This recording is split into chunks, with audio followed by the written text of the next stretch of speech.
Olá pessoal, tudo bem com vocês? Eu sou Jaqueline Carvalho, professora de Geografia. Hoje a gente vai para mais uma aula da EJA nível 2. Bom, gente, hoje a gente vai falar de uma ideia mais moderna, mais atual, que na verdade nem tão atual, mas que nos últimos tempos tem ganhado muito espaço aí na mídia, que são os acordos e as convenções ambientais. Gente, mas antes da gente chegar nesse assunto, eu quero revisar com vocês um pouquinho da nossa aula anterior, porque hoje a gente vai mudar bastante de assunto, tá? Então eu quero aí rever com vocês um pouquinho o que a gente já falou no passado. Então olha só, a gente falou na última aula sobre as migrações, certo? E as migrações e a questão dos refugiados. Então a gente tem duas situações aqui, né? Primeiro, migração é a saída, né, dos indivíduos, saída e entrada dos indivíduos em vários locais. E a gente tem aquela migração que ela é espontânea, que a pessoa faz por querer procurar uma melhor condição de vida, por querer ter melhor perspectiva de estudo, de trabalho, né? E ela vai em busca daquela situação, né? Ou ela pode ser para outro país, ou ela pode ser interna, da cidade vizinha para outra cidade, de uma região para outra região. E essas migrações, elas se dividem em migração pendular, que seria a troca, a saída do indivíduo durante a manhã da sua casa, ele vai para outro município, exerce alguma atividade ali, que seja trabalho, que seja escola, e no final do dia ele retorna, né, para sua residência. Isso seria uma migração diária. Ela acontece muito em centros urbanos, onde a gente tem aquelas regiões metropolitanas, com várias cidades próximas. E a gente tem também, por exemplo, a transumância, ou migração sazonal, que é aquela migração em que a pessoa sai, vai para outra região, trabalha ali às vezes na colheita, passa ali 2, 3 meses trabalhando e retorna ao seu local de origem, certo? Esses são alguns exemplos. E a gente vai ter a temática do refugiado, que hoje tem aí tomado conta, né, desse mundo aí das migrações, que são aquelas pessoas que fazem uma migração forçada, que são obrigadas a saírem do seu território porque a sua vida corre risco, fruto de guerras, fruto de perseguições religiosas, de perseguições políticas, de miséria, de seca extrema, né? Então, hoje, o que a gente mais vê falando de migração, quadro, né, que toma conta dos nossos noticiários, é em função desses refugiados, né? Pessoas que fogem literalmente dos seus países, de seus locais e buscam um local de maior segurança em função de inúmeros problemas.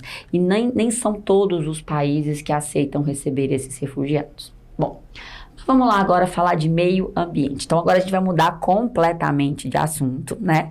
Nós vamos para outra temática, então a gente vai encerrar essa questão da população, que a gente ficou falando nas nossas últimas aulas, e vamos agora adentrar a uma matéria diferente, a um conteúdo diferente, que é meio ambiente. Então vamos começar agora, prestar atenção, que essa vai ser aí a norteadora das nossas aulas, certo? Bom, meio ambiente. A partir da década de 70, iniciou-se uma preocupação ambiental e a difusão da ideia de ecologia. Gente, desde que o ser humano está no planeta, a gente já falou sobre isso, ele exerce modificações no meio. Então, desde que o ser humano está aqui, a gente tem aí uma porção de modificações que acontecem no meio, né?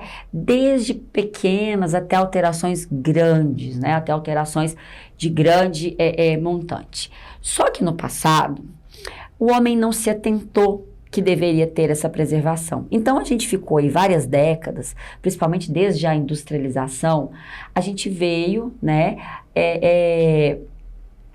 degradando esse meio ambiente, com a questão da indústria, isso foi aumentando ainda mais depois da Revolução Industrial.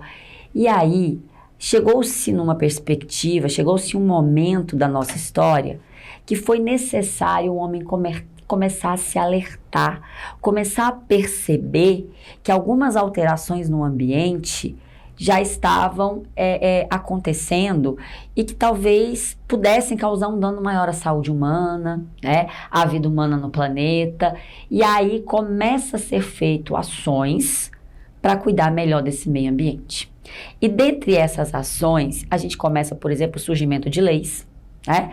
Para fiscalizar, para legislar, para colocar um limite nessas questões ambientais. E a gente também começa uma perspectiva de reuniões entre os países para começar a criar estratégias comuns, não é? Para melhorar o nosso meio ambiente. E aí, desde a década de 70, então, houve uma percepção de vários planetas, de várias entidades e grupos, que era necessário reuniões, encontros, criação de leis, de tratados, para que a gente pudesse melhorar a temática ambiental. Bom, e aí, da onde surge essa ideia, né? Vamos cuidar, vamos pensar na saúde do nosso planeta, vamos cuidar desse planeta que é a nossa casa. A população e as ONGs iniciaram uma pressão sobre o poder público na tomada de medidas sobre a temática ambiental, né? Então, tanto a população civil quanto as organizações não governamentais, que são grupos, né, formados para temática ambiental. Na verdade, hoje a gente tem ONG para vários temas, né? Mas a temática ambiental é uma que sobressai. Então, a gente tem essas organizações não governamentais para cuidar de várias áreas, né, do meio ambiente. E eles começaram a fazer um movimento e trabalhar a temática ambiental. E aí surge, então, a ideia das convenções ambientais. Convenções, gente, são reuniões, né, que geralmente os estados, os países participam, mandam representantes, mandam cientistas e até os próprios presidentes vão a essas reuniões para debater soluções, para encontrar respostas, levantar os problemas de algumas questões ambientais. E aí a gente tem as conferências ambientais, são reuniões de lideranças de diferentes países que tratam da necessidade da preservação ambiental. E aí a gente já teve várias e várias convenções ambientais, algumas mais bem-sucedidas, outras nem tanto. Gente, às vezes a gente fica com a ideia assim, essas reuniões, essas convenções, elas não adiantam nada, elas não têm nenhuma resposta efetiva. Fato, algumas realmente não têm uma resposta tão efetiva. Outras já alcançam sim uma positividade, já alcançam resultados positivos. Fato é, gente, é muito difícil. Vamos ser bem, analisar a coisa de uma forma bem prática. É muito complicado falar de meio ambiente quando você precisa equilibrar meio ambiente e crescimento econômico. A gente não pode desacelerar por completo a economia. As pessoas dependem dos seus empregos, a economia precisa crescer, produtos precisam ser fabricados, né? Essa questão de gerir e de oferecer produtos, da economia crescer, ela é uma situação que vai acontecer, a gente sabe disso, precisa disso para o mundo, né, crescer. Mas, por outro lado, a gente precisa preservar.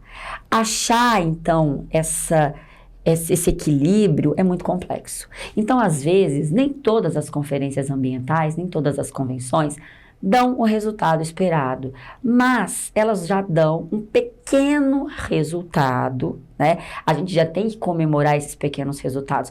Claro que eles têm que se esforçar para que isso seja um sucesso maior. Óbvio, claro, os esforços eles têm que ser contínuos da sociedade civil, das organizações não governamentais e do poder público.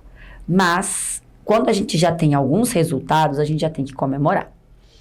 Bom, e aqui eu trouxe a primeira conferência ambiental que a gente teve em 1972, na cidade de Estocolmo.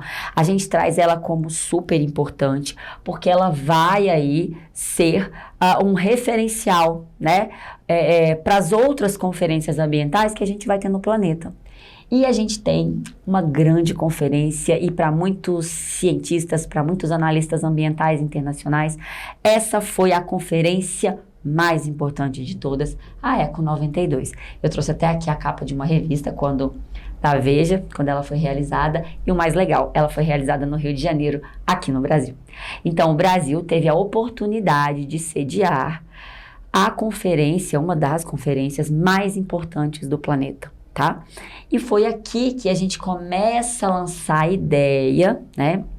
Começa a trabalhar com questões mais práticas. Ela foi em 92, ela é conhecida como Eco 92, certo? E foi, então, um ponto de referência importantíssimo. Depois dessa conferência da Eco 92, ou Rio 92, tá, gente? A gente pode colocar com os dois nomes.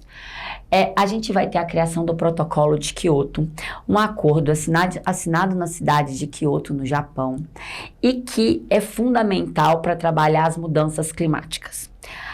Anterior a isso, a gente tinha convenções, mas às vezes o tema não era só a questão climática. Depois da Eco 92, a gente começou a ter outras convenções muito específicas para a mudança do clima, que já era eminente e que os próprios governos e a população civil já davam indícios de preocupação com essas mudanças climáticas, tá?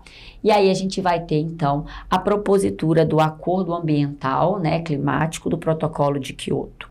Em Kyoto, a gente deu um passo muito grande.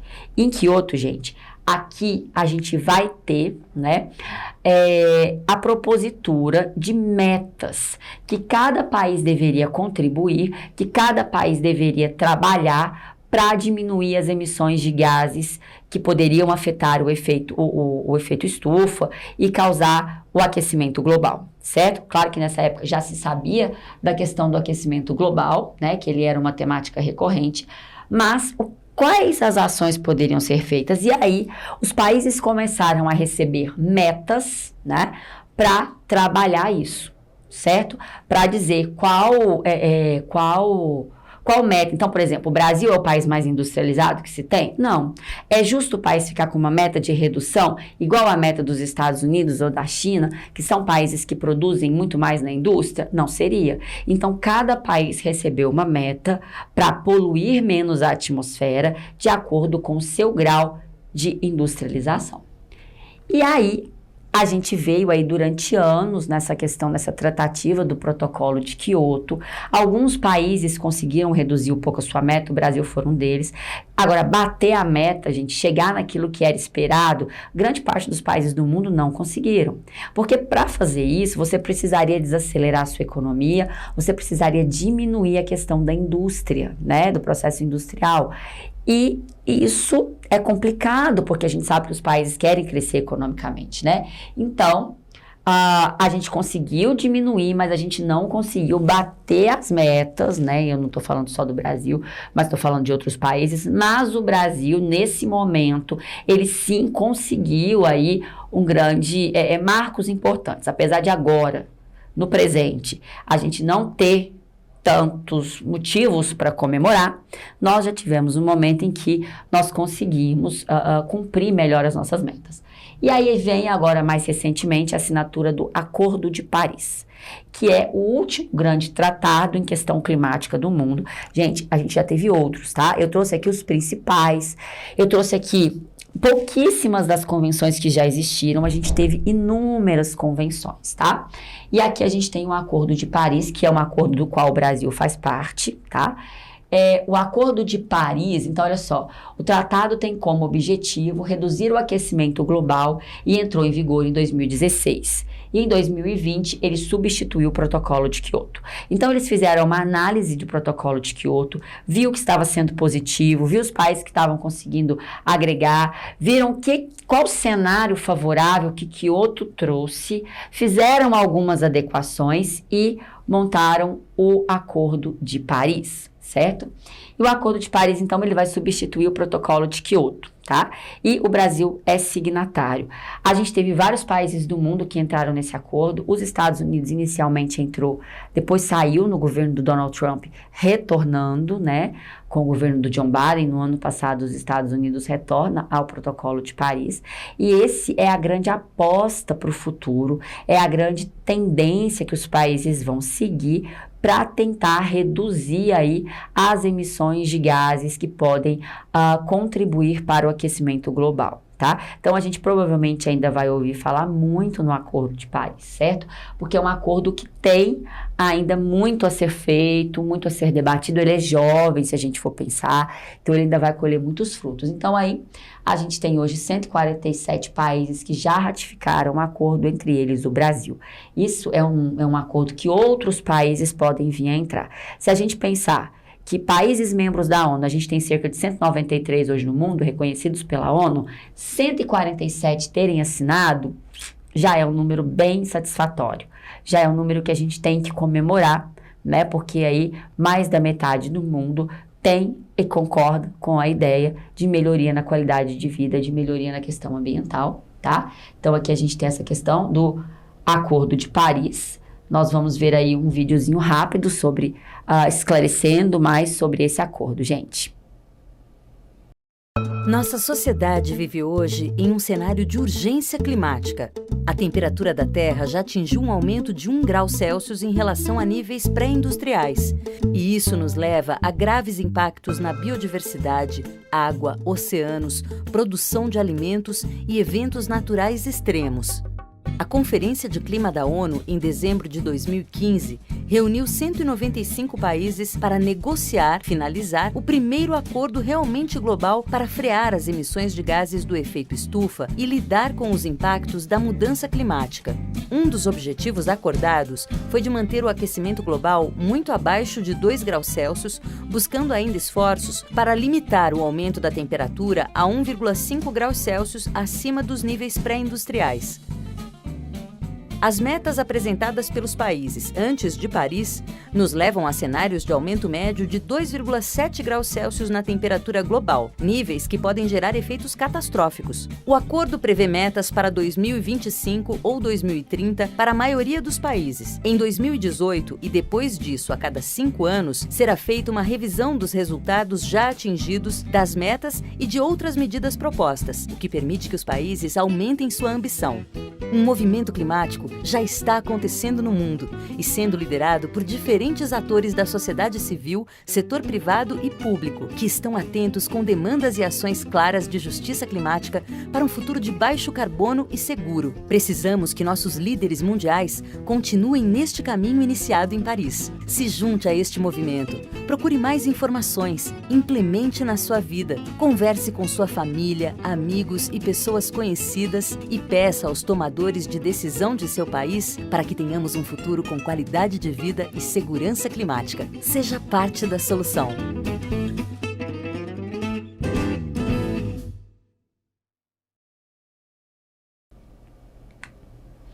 Bom, pessoal, após a gente falar esse pouquinho sobre o Acordo de Paris, a gente vai falar agora das ONGs, tá?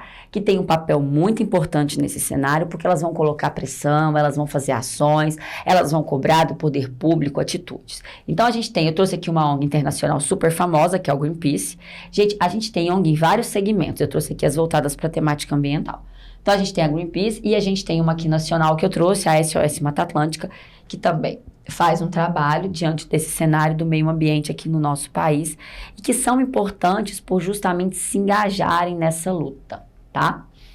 Bom, pessoal, a gente vai continuar falando mais do assunto do meio ambiente nas próximas aulas, tá? Então, essa foi só uma aula mesmo introdutória para a gente entender o que são as conferências ambientais e muito obrigada pela presença, pela audiência de vocês. Eu desejo a todos bons estudos, um beijo enorme e até mais.